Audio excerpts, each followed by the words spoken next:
Siamo giunti alla quarta corsa dall'Arcoveggio, alla prima delle due batterie del trofeo Gentleman for Life. Anche in questo caso finale alla settima corsa e primi 5 che si classificano appunto per la finale in una corsa con i nastri.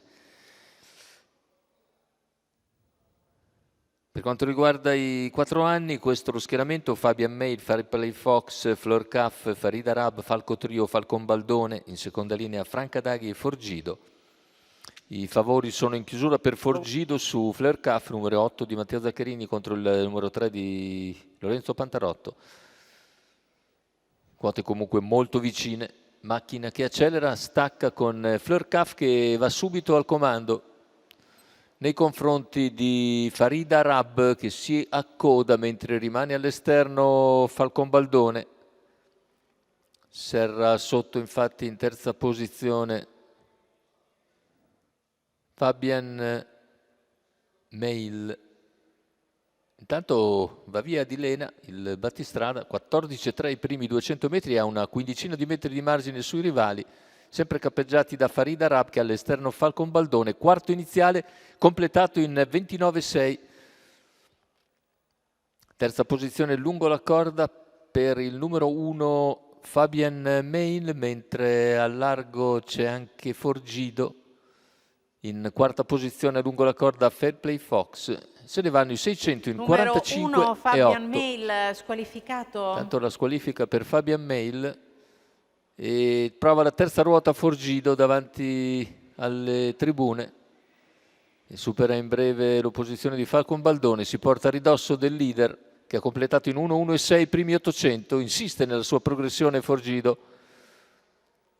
e passa a condurre già a metà della penultima curva, mentre Fleur Caff accusa un po', anzi va addirittura in difficoltà anche meccanica, mentre in seconda e terza ruota avanzano nuovamente Falcon Baldone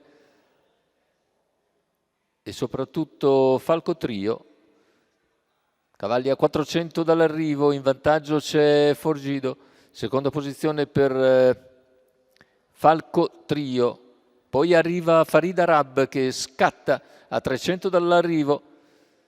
Forgido netto margine di vantaggio all'ingresso, in addirittura d'arrivo, arriva forte comunque Farid Arab che va su Fleur Caff.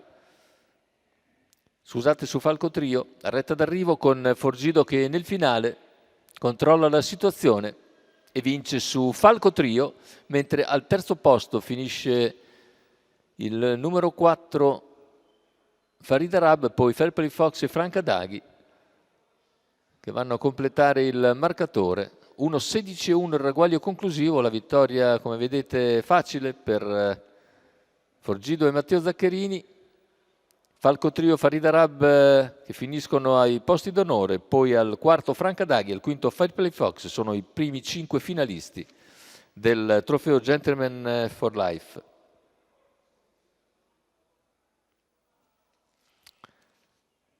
Il successo per Matteo Zaccherini per conto di Sandro Miraglia e del signor Ivan Andrea Colombari.